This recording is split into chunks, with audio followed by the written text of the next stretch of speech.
Mga kapatid, dito ako ngayon sa kuan, no? Dahil wala pa akong trabaho eh. Bukas pa ako babalik sa trabaho. Itong jet ski na ito mga kapatid, ha? Pag gusto nyo maglaro dito, 200 ang first 30 minutes. Tinanong ko itong attendant dito. Brother, 30 minutes 200, no? Yes. 200. 1 hour 400. Then if go more than 1 hour, is it okay? The fuel can still...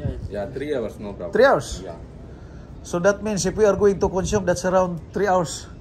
If you want to do continuously, 3 hours maximum. But you cannot go more than beyond this, no? Just this shoreline only? No, if you take 1 hour, you can go here to until Pearl.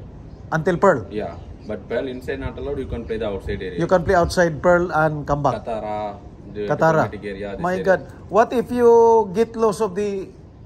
We will give you our mobile number. Jet ski have waterproof compartment. You can keep your phone inside.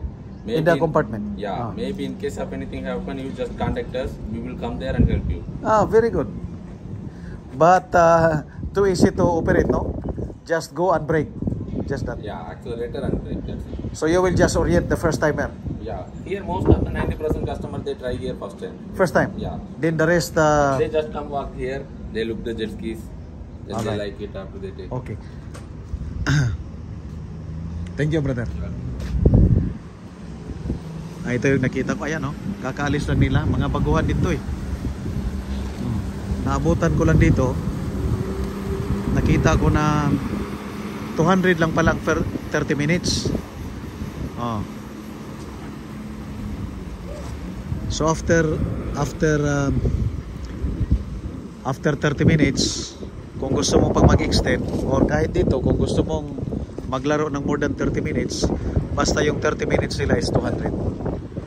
May konting orientation lang para sa mga baguhan. Karamihan daw sa pumupunta dito talaga first timer. Why don't we come together at one time para maglaro tayo? Bisitahin natin si Orly kasi parang may plano sila na bukas yata magbalbakwa uli.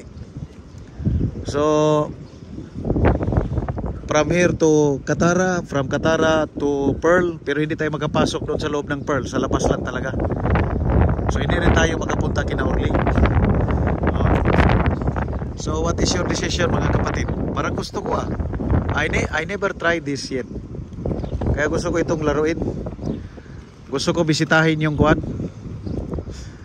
yung isla ng Corregidor. Mula dito gusto kong diretsuhin yung isla ng Corregidor kagad. Ano sa tingin mo, Regan? Ha? Masyado kasi kayong relax pag holiday. Hindi kayo lumalabas, kayo mga taba ninyo ayaw nang umalis sa inyong katawan. Sumama nga kayo sa akin para kakain tayo ng kuan. Papaitan. Kakain tayo ng paya. may alam ako na masarap. Ha? Fresh talaga. Mainit pang... Alam ko na yung timing ng paya talaga eh. Ha? Pag-usapan natin ito mga kapatid, parang gusto kong bumalik mamaya eh. Ngayon nga lang, kung hindi ako na iba kasi yung ayos ko ngayon. But if I have a friend today, ngayon pa lang, wala na. Nandun ako. Naglaro na ako doon sa papuntang isla ng Corregidor o kaya papunta ng Alcatraz.